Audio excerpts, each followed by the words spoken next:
Welcome to the United States Air Force Academy and our 31st Annual National Character and Leadership Symposium.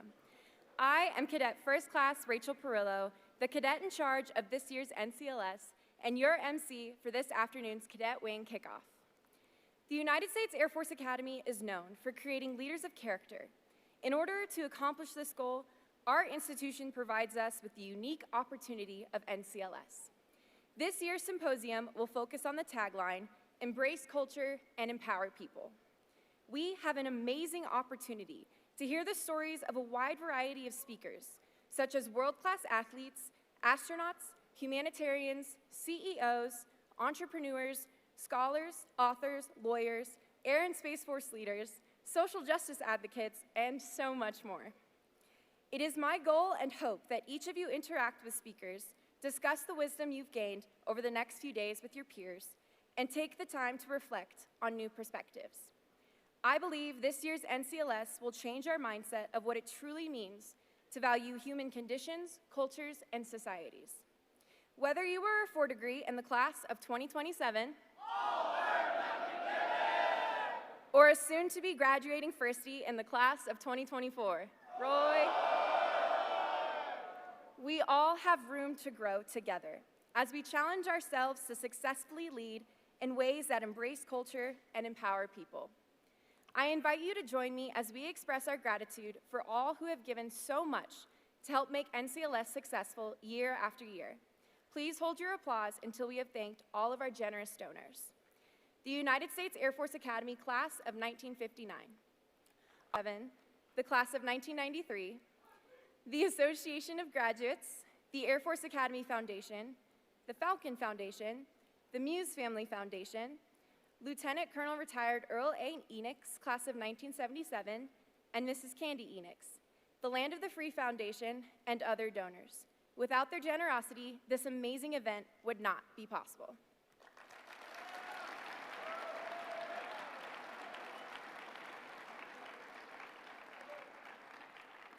At this time, please direct your attention to the screen for some words from our Commandant, Brigadier General Gavin P. Marks. Welcome to the annual National Character and Leadership Symposium. I'm sorry I'm not with you in person, but let me say thank you to all of you for being here and to our guest speakers for taking the time to help us create leaders of character. This year's theme is valuing human conditions, cultures, and societies. Throughout the coming days, you'll learn about the challenges humans face day to day. As future leaders in service to our nation, you're preparing to lead in times of conflict, but also in times of collaboration and cooperation. The global nature of our missions requires a deep understanding and appreciation for the rich tapestry of humanity that exists both inside and outside the walls of the Air Force Academy. Engaging with allies and partners from various corners of the world is not a diplomatic nice-to-have, it's a strategic imperative. Respecting the cultures of others builds bridges that extend beyond language barriers. It also fosters trust. This is also true on smaller scales, like in your squadrons and on your teams. Your unique experiences and backgrounds shape your perspectives. It's crucial to recognize that the strength of our military is not our technology or tactics, but the collective strength of individuals who bring their unique qualities to the team. I ask you to embrace the diversity of thought and cultural differences within your ranks. It's a source of strength, resilience, and innovation. I also encourage you to reflect on the fact that being a leader and warfighter is not just about mastering your craft. It's also about understanding, respecting, and valuing the human conditions, cultures, and societies that make up our world. As future officers, you'll be the defenders of our nation, but also ambassadors to the ideals that make our nation great. I'm excited for all of you, as I know NCLS has and continues to prove itself an invaluable experience in preparing you for commissioning and leading with character. Thank you again to all of our guest speakers, and thank you to all of you for participating in this incredibly important symposium.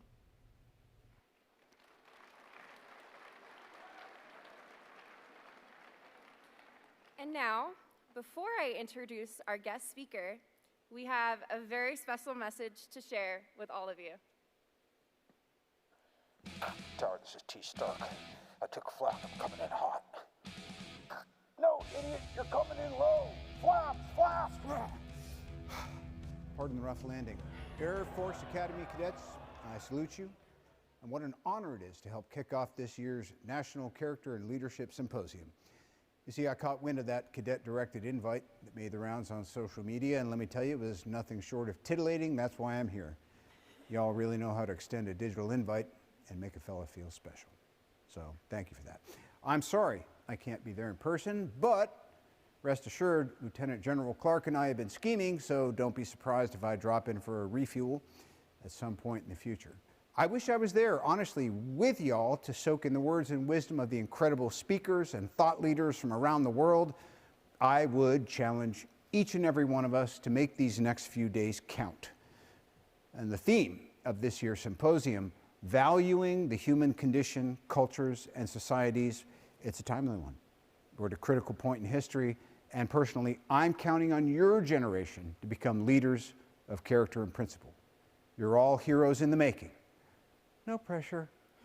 Like the Falcon, the Air Force Academy cadets must represent integrity, excellence, and service by cultivating exceptional focus, intelligence, and speed. Speaking of which, cue the music. Soar high, stay focused, and go Falcons.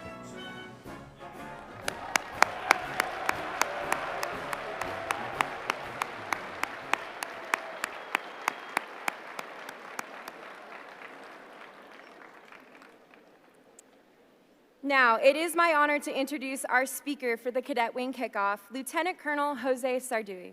Jose Sarduy is a proud graduate of the U.S. Air Force Academy, class of 1999, currently serving as an officer within the Air Force Reserve Command. His journey has been marked by resilience and dedication.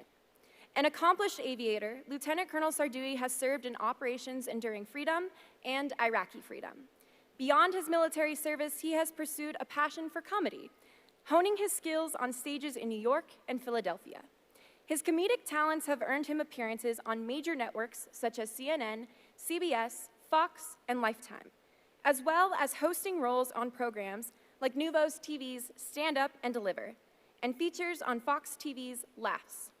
Notably, his comedy specials on Dry Bar Comedy have garnered widespread acclaim and a substantial audience. In addition to his entertainment endeavors, Lieutenant Colonel Sarduy has shared his expertise in aviation and aeronautical engineering as an aviation expert on platforms including the WB and the Weather Channel. His multifaceted career exemplifies a blend of service, talent, and expertise, making him a truly remarkable individual. Now please direct your attention to the screen for a brief video. So I do the same job I did when I was active duty. I take my expertise, all the years that I did, and impart that onto students.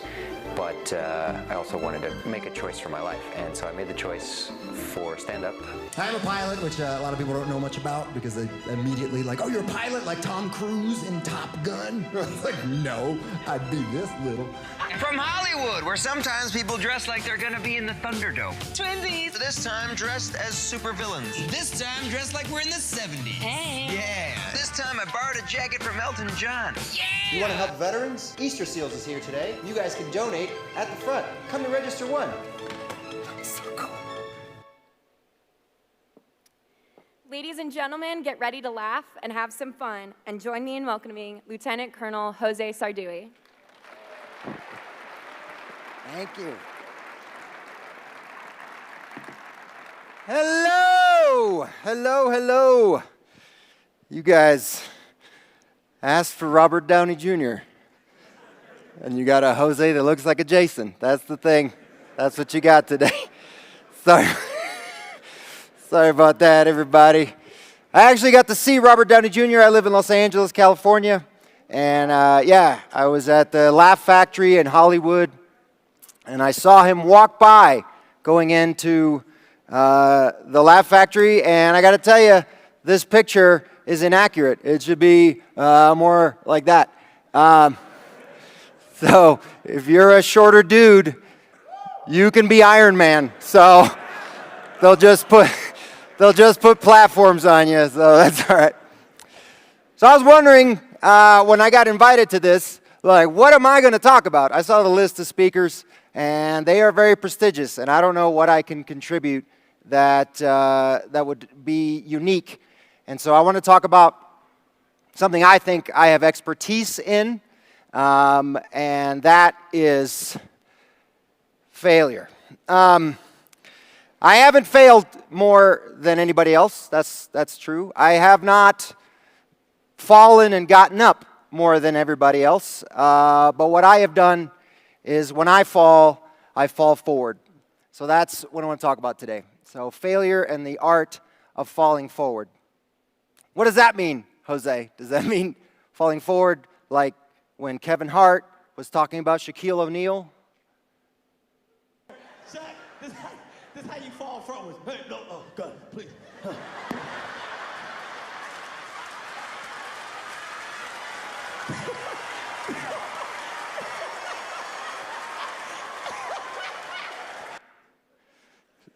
No, not like that. Man, he had Shaquille O'Neal and LeBron James at his show. One of these days. One of these days. But I got you guys, so I'm much happier. So what does it mean? What does it mean to fall forward? What it means is when you fail, use it.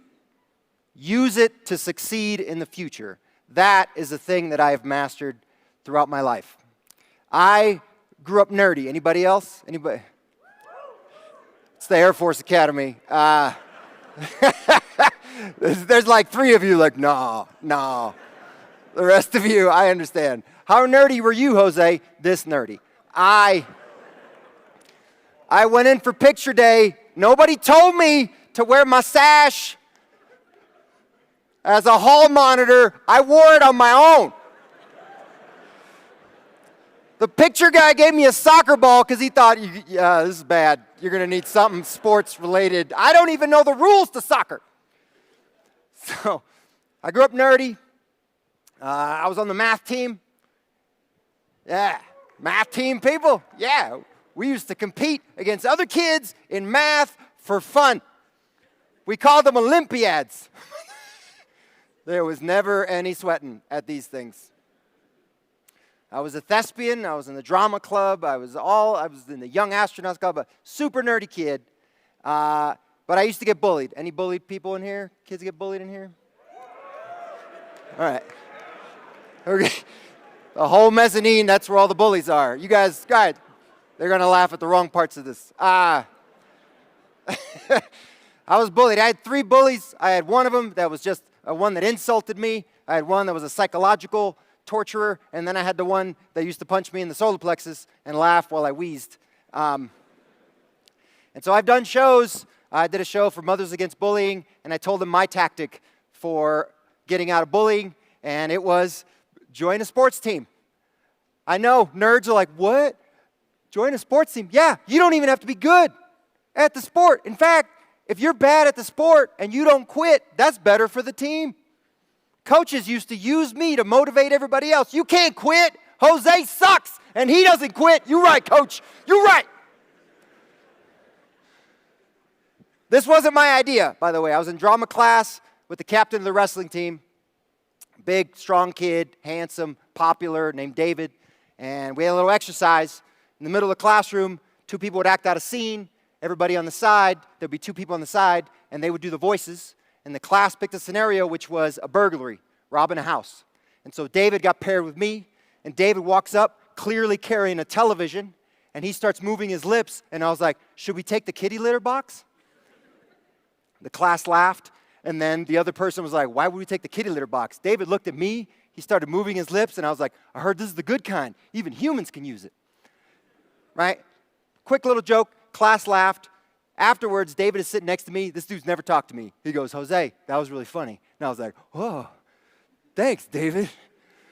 Could you protect me in the hallways? And and then David looked at me and he goes, you should join the wrestling team. And I was like, I don't know if you can see this little black pole over here, but this was my arm at the time. That not a person that should ever join the wrestling team. I was like, does David see something in me that I don't see in myself? Found out later he was asking everybody with a pulse to join the wrestling team. They were short on people. I went out for the wrestling team, you guys, and it turns out I was not good at wrestling. I was good at getting thrown, and I could calculate the force at which I was being thrown, but I couldn't prevent it. More than anybody else on that wrestling team, I knew what the ceiling of the gym looked like. I was on my back a lot. I knew what the panels and the lighting fixtures looked like. 3 days in to wrestling, I was like sore and bruised, and I was like, I can't quit. I can't do this. I'm going to quit. This is awful. And we were standing outside after practice. This is after school. All my teammates are at the lockers, and then I saw my bully walking up, the one that attacked me, the one that punched me, and I was like, oh no, I'm out in the open.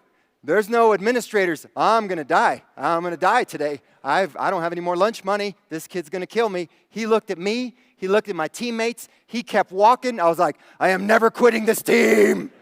This is my new family. So I fell forward, became an athlete, and 7 years of wrestling. I had one winning season. But I did it. I did it senior year. So that's an example of falling forward. I failed, and I failed, and I failed, but I used it to eventually get fit and get into this place without having to need a waiver. So that's one of those things that I actually used in my life. Some of you may be wondering, looking at the camera, how old are you, sir? Well, this is how old I am. These are my baby pictures. I showed this to somebody once, like, were you born during the Treaty of Versailles? What? There's some old-looking pictures. And I was like, yeah, it was Cuba in the 70s. We didn't have, that was our first color camera. This is late 78 right here. So, by the way, that Jeep that you saw, that's 1978. That's 2015. It wasn't even a good Jeep when we first got it, but we have kept it alive, and that's my family falling forward. Continue to work on a Jeep. So how did I come from Cuba? Well, it's because of this guy right here. Is my dad. My dad was a political prisoner. My dad, that's not me, by the way. I don't have any pictures, baby pictures with my dad. That's my older sister in Germany, but that's the only one I had of him holding a baby. But my dad was a political prisoner. My dad actually protested the government in Cuba. He wrote a letter to Fidel Castro. He said, I don't like how you run the government. And then he signed it and put it on a bulletin board. And I was like, Dad, you signed that letter? You're a revolutionary, Dad. My dad was like, well, I was a little drunk. I probably not should sign the letter. My dad got 6 years in prison for writing that letter. He was released in February of 1977. I was born in April of 1977.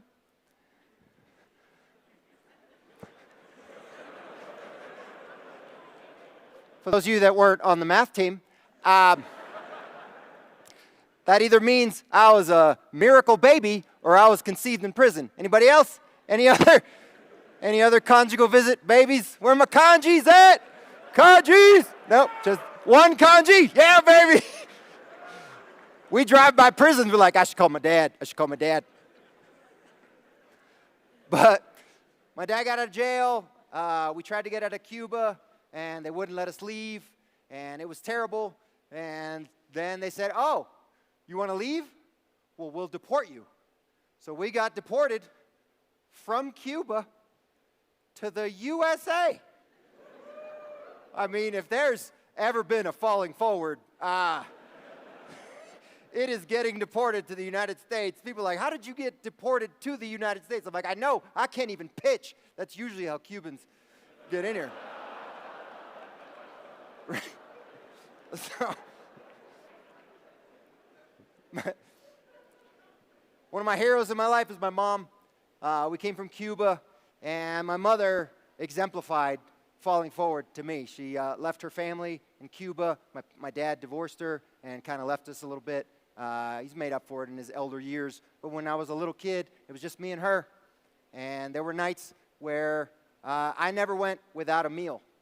but found out years later there were many nights that my mother went without a meal. She sacrificed for me. And she was a little Cuban lady with an accent. And everybody wanted to laugh at the lady with the accent. So my mom leaned into it. And she made it funny. To this day, I still don't know if she's messing up the language or trying to entertain me. I called her up the other day, I was like, Mom, I'm coming to visit. Like, you can use your computer all over the house, the computer, wherever you want to go, because we have high five all over the house. I did shows in Alaska for this first time. I called her up, I'm like, Mom, I'm doing shows in Alaska. She's like, oh, where? I was like, Juneau. She's like, no, we don't know. Tell us. But she used that accent. She made people laugh, and that she became a postal worker. She retired from the post office. She fell forward. Every time that failure was at her feet, she used it to get better. So that's who I learned from. From them, I got accepted to this place, small liberal arts college in the Rocky Mountains. Came here to the United States Air Force Academy and graduated with a degree in aeronautical engineering from the United States Air Force Academy. Yeah. Which my mom is very proud of. If you come to my house, my mom is not going to tell you I'm a comedian. She's like, this is my son. He's an aeronautical engineer. That's how. By the way, that's my wall. I don't know if there's other Cubans in here, but every kid gets a wall. That's how Cubans know when they have to stop making kids. Like, we have run out of walls. So, that seems like a pretty big victory, Jose. You got accepted to the Air Force Academy. You got a degree in aeronautical engineering. I'll tell you guys right now, I barely got that degree. Yeah. I was 46 of 46 graduates. And my GPA was so much lower than the 45th graduate that if they'd come to me on graduation day and said, Jose, we're going to make you the 47th graduate and leave a gap to make it fair to 45, I'd have been like, that makes sense. You guys know, 4.0 system, you need a 2.0 to graduate. I graduated with a 2.02. Yeah! I feel like I'm giving hope to a lot of kids in here. I love it. I tell that joke at a show once, and a dude yelled out, you work too hard, bro! And I had to tell that guy, like, no, I didn't. I had a 1.98. You know what got me over the hump? Racquetball. I got a B- in racquetball, and now I'm a Bachelor of Science in Aeronautical Engineering. Why'd you get a B-, Jose? Because I ain't good at racquetball either. People are like, why? I don't understand, Jose. You were a nerd. You were a nerd. How come you were a nerd? What happened at the Air Force Academy? I was a public school nerd. That's a little different. And public school in Florida. Ooh. All my Floridians like, oh yeah, preach. I struggled. Because listen, when you go to public school, I don't know if this is true everywhere, but in Florida, if you go to public school and you don't struggle, teachers like, I don't have to worry about this person. Nobody taught me how to study, how to time manage, all that stuff. Like I'd be in class and teacher would start explaining some 10-step process. By the third step, I kind of got it. I was like, all right, I figured it out. And I would start working. By the time the rest of the class started working at the end of the 10 steps, I was done. I got to the Air Force Academy. Teacher would finish the 10 steps. Everybody else would start working. I'd be like, was that English? I struggled a lot. It was not good. I almost quit the major, everybody. I had a meeting with the head of the department, the aero department, full bird colonel.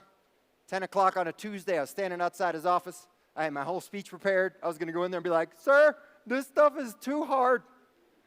I'm going to go to philosophy where apparently you can just make up answers and get a B. Philosopher's like, hey. The premises have to be accurate. So I walk in this office, and every teacher in the department is in there. I walked in, I was like, ooh, sorry, I thought I had an appointment. They're like, no, Jose, we're here for you. And I was like, oh, I don't do drugs. I told some people I was going to quit, and they all heard about it, and they went in there to talk me out of it. They walked in, and they were like, Jose, if you're willing to fight, we'll fight with you. And I was like, well, I can't quit now. And I struggled. I learned how to time manage. I learned how to study. All my teachers here at the academy learned. If you wanted 21-year-old Jose to learn stuff, you had to make it mildly inappropriate. My thermodynamics teacher was like, okay, Jose, let me see if you can get it this way. This is how jet engines work. Suck, squeeze, bang, blow. I was like, woo, I ain't never forgetting that, sir. I love all those words, every single one of those. I'm going to remember that for the rest of my life. So I struggled. I worked. In senior year, we got a project from NASA. NASA was doing tests on creating an escape vehicle from the International Space Station. They were running tests on some new vehicles, some old vehicles like the X-38 here. And they sent it down to the cadets to back up their data. The head of the department picked our smartest kid, Bobby. Bobby, you're in charge. Bobby gave a little piece of that NASA project to 45 out of 46 of the graduates. He didn't give me anything. And the head of the department didn't like that. So he walked up and was like, hey, Bobby, I noticed you didn't give Jose any part of the project. And I heard Bobby said to him, sir, yeah. I don't know if you've had a class with him, sir, but he's dumb. We like him, but he's dumb. And the head of the department was like, well, I'm going to make it the senior project, so everybody's got to be on it. And I heard Bobby started crying. So he had to figure out what to give me from this NASA project. So this is what happened. NASA actually had something they couldn't figure out. The little model, when you put it in the wind tunnel, all the numbers look like good engineering graphs. Everything looked nice and smooth. But then they would put the control surfaces on the bottom called the flaperons, and the numbers went all over the place. NASA couldn't figure out what the problem was. So they sent it to the cadets. And Bobby was like, he let everybody else in the class take a look. Nobody could figure it out. Bobby's like, I'm going to give that to Jose.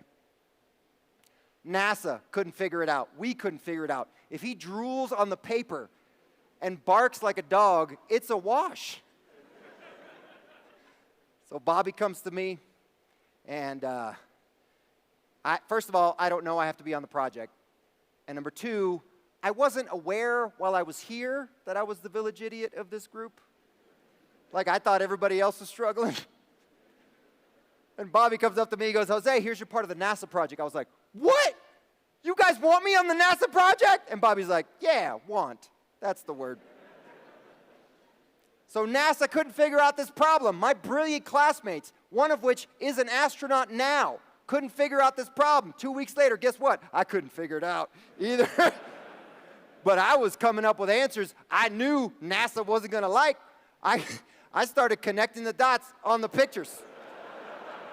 One of them looked like a cat, and I was like, maybe NASA wanted a space kitty. I put that one on the top of the stack like Space Kitty. That's probably what they were going for. That's probably what NASA wanted. It was the day before it was due, and I was beside myself. I didn't have anything. I was going to let the team down, and I was down in the wind tunnel, and the little model was in the window, and my eyes were kind of unfocused and glazed over, and suddenly my eyes focused on the model, and I noticed the little flaperons were vibrating in the wind. And my first thought, I kid you not, was like, is that like a little butt vibrator? NASA put a little butt vibrator on the escape vehicle. Well, that's very thoughtful of them. I think every car should have a butt vibrator. You're riding somewhere like, this is going to be fine. I had that thought for 3 minutes before I went, that's probably not it. I called up the metal shop. They made me metal flaperons. I attached them to the model. I ran the tests again. The numbers worked. I figured it out, you guys. Yeah. I got all my paperwork together. I turned it into Bobby the next day. Bobby was surprised I had done any work at all. He thumbed the stacks of pages like, there's like numbers and equations in here, Jose. Nice. We go brief NASA a week later, and nobody double checks my work. So we go brief NASA, and I don't know if you've ever you've seen a briefing. You guys, ever? It's, PowerPoint, right? PowerPoint, it's unexciting. So what do you do when you have a briefing? I did this for some kids, about comedy. So I tried to make it lively. Hey, what is funny? Tragedy, hey, make it bounce. Boing, boing. How about that? Maybe if you zoom something in and add some sound effects. Yeah,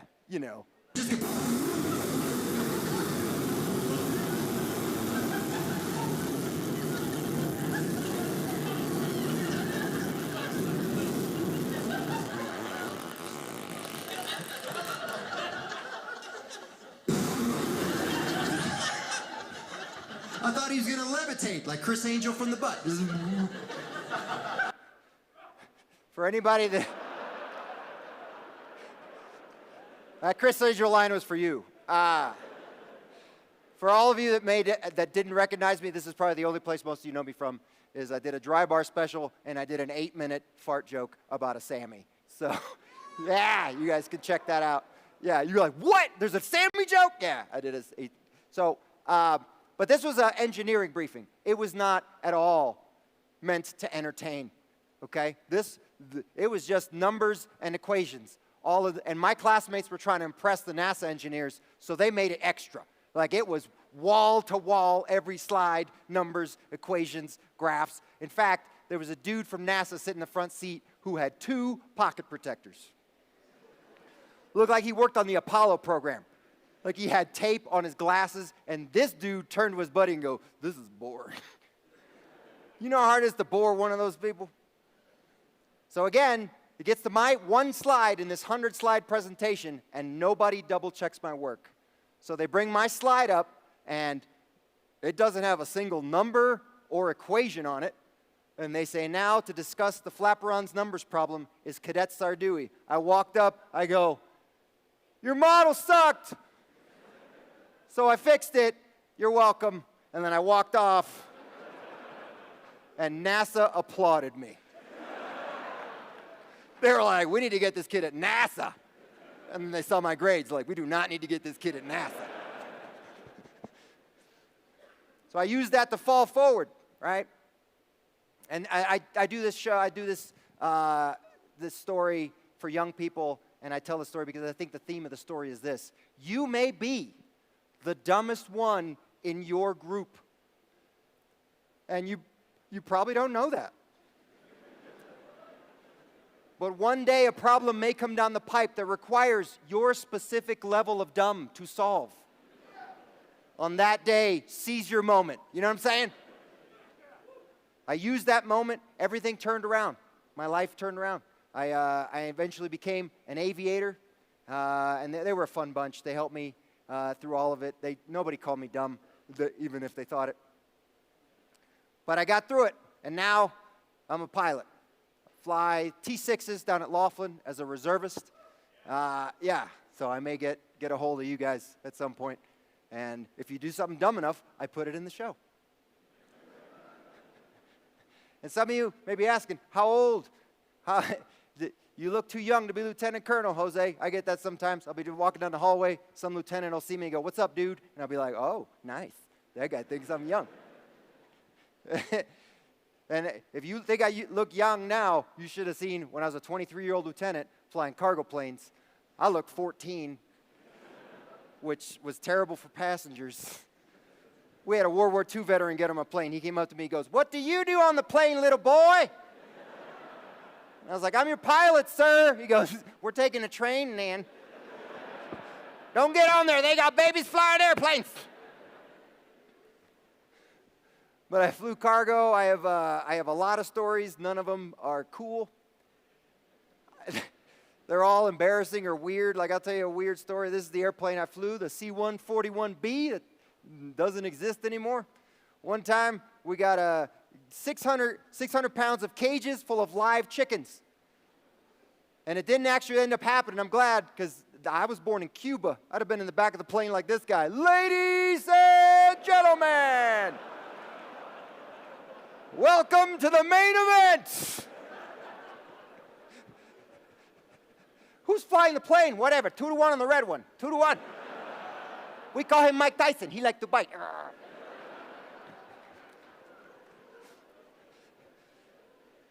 But all that falling forward, eventually you succeed.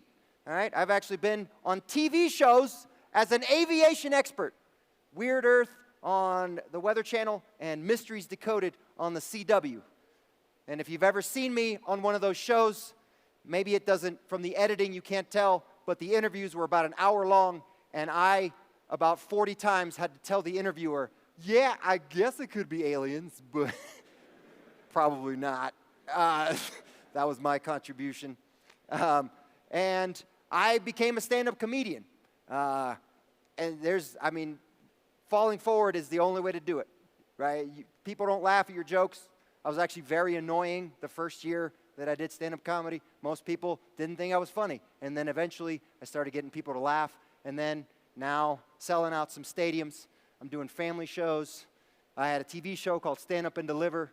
My boss was Jennifer Lopez, which my dad found out. He's like, hey, son, when am I going to meet Jennifer Lopez? I was like, never when you do the kissy face. But that's the art of falling forward. And that's, the art is the thing that's impressive, right? Art motivates us, it moves us, whether it's music, whether it's comedy, whether it's poetry. So I'll leave you guys with this. This is one of my favorite poems. It's called Invictus. All right, very nice. William Ernest Henley. And not all of it applies to me. It's motivational, but not all of it applies to you. So whenever you take art, maybe there's a part that really speaks to you. So I'll read it to you. Out of the night that covers me, black as the pit from pole to pole, I thank whatever gods may be for my unconquerable soul. No, I've been conquered a lot. I've been conquered a lot. In the fell clutch of circumstance, I have not winced nor cried aloud. No, I'm a wincer. My bully will attest to that. He's like, I winced, and I cried aloud. I did. I was a crier. Under the bludgeonings of chance, my head is bloody but unbowed. Ooh, put a pin in that. Beyond this place of wrath and tears looms but the horror of the shade. That dude was scared of dying. And yet the menace of the years finds and shall find me unafraid. I disagree with that completely. I think you can't actually be courageous or brave unless you actually are afraid. It matters not how straight the gate, how charged with punishments the scroll. I'm the master of my fate. I'm the captain of my soul. That's artistic. It motivates, but it doesn't talk to me. So what does apply to me? Under the bludgeonings of chance, my head is bloody but unbowed. Yes, that is definitely the tagline for falling forward. Thank you very much, everybody.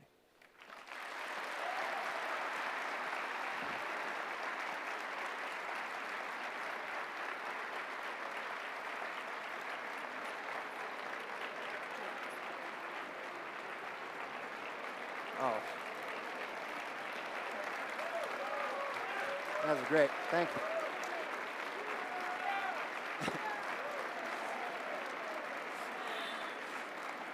Thank you so much, Lieutenant Colonel Sarduy, for kicking off NCLS in this way. At this time, we would like to open the floor for questions. So there are microphones positioned in the walkways, so go ahead, get started.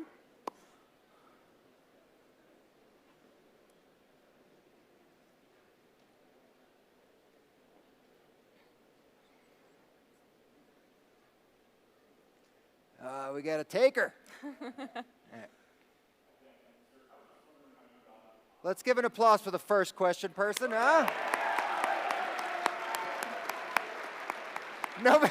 Nobody was getting up. He's like, oh, I can't let him leave like this. Thank you, sir. Thank you. What's your question? Go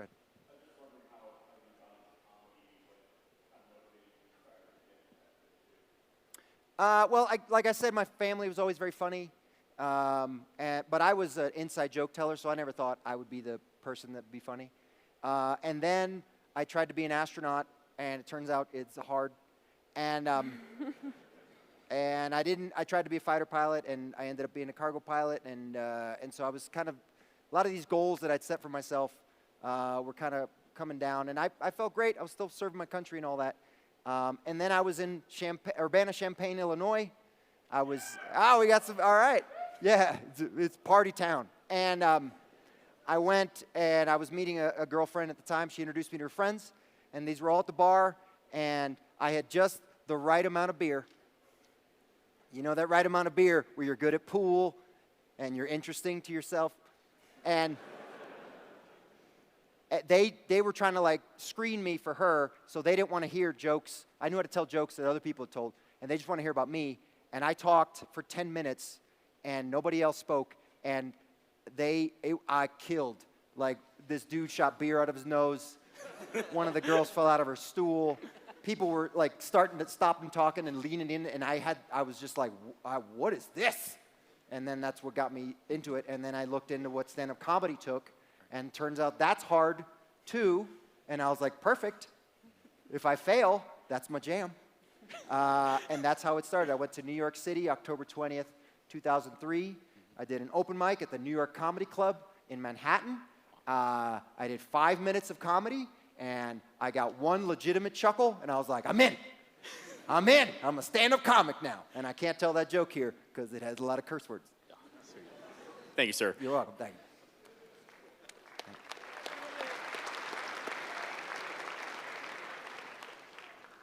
Hello, sir. 2 questions. First, what is your favorite class color and why is it gold? And second, what squadrons were you in? Whoa. What was the first one? What's your favorite class color and why is it gold? Why is my favorite? Well, it is gold. I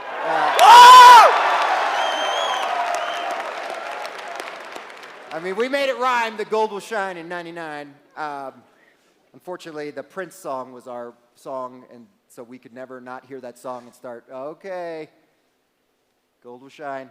And I was, do you guys change squadrons now? Yes. In the middle of it? Yeah, so I was in 39.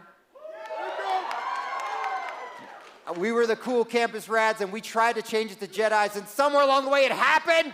You did it. And then I changed to 3. Yeah, which let me tell you, parades, woo, that was easier. So, yeah, those are my squadrons. Thank you very much. Thank you, sir. Thank you. 2-parter. Look at that.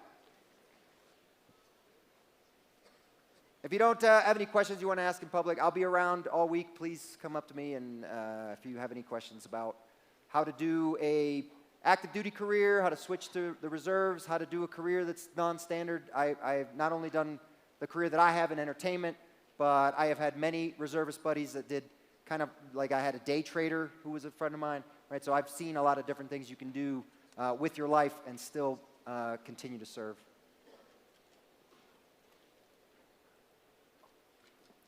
Hey, how you doing, sir? I'm C2C Andrew Cormier. I got a question relating how you incorporate comedy into your job as a flight instructor. Well, actually, I've only had 5 students in my entire life that were good enough that I could tell jokes in the airplane. Because I don't want to distract them. But these students were good, and I was like, okay, we're going to do this loop, and I'm going to do it in Spanish. He's like, what, sir? I'm like, okay, so in general, I'll maybe do some jokes in the debrief, and then in the brief at the beginning, and then in the debrief, that's when I'll make them laugh and stuff like that. But in the airplane, it's very serious, unless the student can handle it. And there's only been 5, and I've had thousands of students at this point. So I integrate it mostly by when a student does something so dumb that I'm like, ooh, that's a classic. I'm gonna bring you in. Like I had a student, we're getting ready to take off in the T6, front and back, right next to the runway at Laughlin Air Force Base, one of the busiest runways of the world, and this kid goes, holy crap, sir! And I was like, well, we're probably already dead then. Because as a pilot, you don't say holy crap in an airplane, even if you looked out the window and saw holy crap. Like a magical turd was floating out there. It had a halo and wings on it, some googly eyes. It said, hidey ho for Jesus. Even then, the pilot said, well, that's peculiar. And so I had to put that kid in the show, because that was just a great moment. So that's usually how I integrate it with the Air Force career. And then there's just stories from my life. And some of the stories, if you watch my comedy act, all of them are true. Some of them did not happen to me. Some of them I was bequeathed them because the story was so funny. I'm like, can I have that for my show? And I was like, yes, that's embarrassing. I would love it if people thought it was you and not me. And so those are the stories that go in the show. Thank you, sir. You're welcome. Thank you. We have time for one more question. Hi, sir. My name is Lindley Davis from CS25. I was wondering if you would have enough time to tell us the Sammy story. You want to hear the whole Sammy story? Yes, sir. I don't think we have to. It's an 8-minute fart joke. Can you short that? I can do it. All right. Yeah! All the generals are like, ooh, that firstie's going to get it. If firstie's going to get it. So how many people have heard this joke online? Yeah! Yeah, all right. Okay, it's great. You guys you tell it. All right, so I was here at the Air Force Academy, and we had Saturday morning inspections, as you know, so we spent all Friday cleaning. So I'll tell you my favorite Saturday morning inspection story ever. My roommate and I were standing at parade rest, and we knew we were going to get yelled at next because they were yelling at the people next door, and they don't skip rooms. I'm doing one final check of the room. Me and my roommate had split up the jobs, right? All the four degrees had split up the jobs. Me and my roommate, we took closets. We had to make 30 closets look identical. I looked up. We forgot to do our closet. We did 28 closets. We forgot to do our too. And I was like, oh no.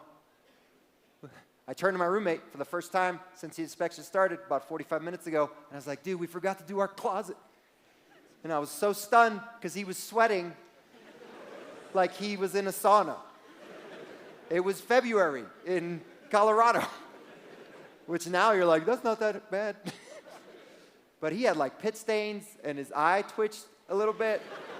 He's kind of swaying back and forth.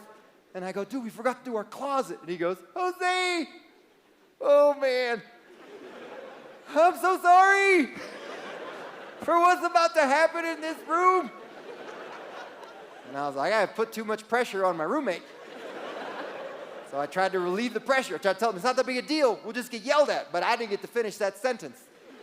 I said, it's not that big a deal. We'll just get yeah. And then he farted for so long. I thought he was going to deflate.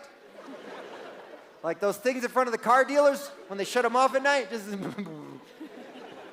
just wouldn't stop. And I don't know if this mic can do it. I was like, it's not that big a deal. We'll just get yeah. You saw the video. He finally finishes, and he's so relieved. And I tried to tell a joke at the time. The joke I tried to tell was, you know, the loud ones don't usually smell that bad. But I didn't get to finish that sentence either. I was like, you know, the loud ones do smell. Oh, God! It's on my tongue! I tried to punch a fart out of the air. And that is when the inspectors walked into the room. 3 inspectors, 1 female, the lead inspector, very attractive, by the way. The 2 dudes behind her walked in, take the door. She walked in on a weird scene. My roommate calls the room to attention. He's all sweaty, big smile on his face. And you'll get yelled at for smiling, but they barely notice because I came to attention, but I wasn't even facing the right direction anymore. I'm just freaking out the only thing I can move, which is my face. I was like, blah, blah, blah, blah. And she walked in like, what the heck is this? They didn't train me for this. But she was a professional, everybody. She put on her gloves. She's like, well, I'm going to inspect your room. I don't know what the heck's happening over there. Touched the first surface. She's like, there's dust on the first surface. You didn't think the dust, the first surface, I wouldn't check that. Look, this has got to be the most disgusting. Oh, God. Oh. This is normally a pretty lady, but this is not her best day. She looked like the people in the movies when they turn into werewolves. You ever seen? And the guys at the door don't know what's happening. She turned around like, what? Oh, she's possessed. There's a demon at the Air Force Academy. And then she tried to run. You can't run from a fart. Now once it's got you, it's like Stephen King's The Mist. You walk into one, you're leaving with a trail. You ever fart outside your car, you better circle that vehicle 3 times, or it's going on a road trip with you. So she's tracking death behind her. The guys are like, what's wrong? They had to low crawl out of our room. 3 of them stood in the hallway in a circle like they'd just been through gas mask training, or someone had pepper sprayed them, like, ah! How does it burn my eyes? Second was like, we should just burn these clothes. The third guy's like, remember from the gas mask training? We could just put milk on it. Let's get milk and put it on our faces. Like, where would we get milk, Steve? They finally look in the room. They get themselves composed like, you two are disgusting! And then they walked away. So we went back to parade rest. And I remember I said to my roommate, I said, that wasn't that bad. We should just do that every time. My roommate was like, they didn't check the closets though, did they? I'm like, no, they didn't. And I'll tell you this right now, they never inspected us again. They would walk by the room with the clipboard, Sarduy, 𝐒𝐚𝐫𝐢𝐧𝐠, don't go in there, don't go in there. If it's dirty, it's dirty. All right, that's the fart joke, everybody. Thank you very much for coming out. Appreciate it. On behalf of the U.S. Air Force Academy and our National Character and Leadership Symposium, please accept this gift as a token of our gratitude.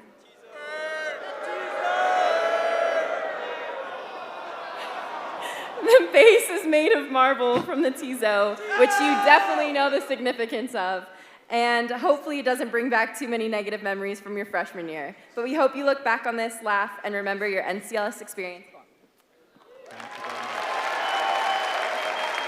Picture? All right, thank you very much. During this year's NCLS, we ask that you share your experience in real time. So we encourage you to connect on social media with the hashtag NCLS 2024.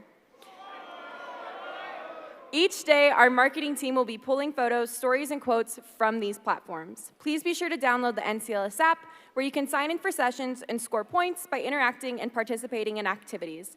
We hope you make the most of the 31st Annual National Character and Leadership Symposium. Take advantage of this unique opportunity and enjoy learning from and interacting with our amazing speakers. Cadets, please check in for this session with the posted QR code. Thank you for attending the Cadet Wing Kickoff. You are dismissed.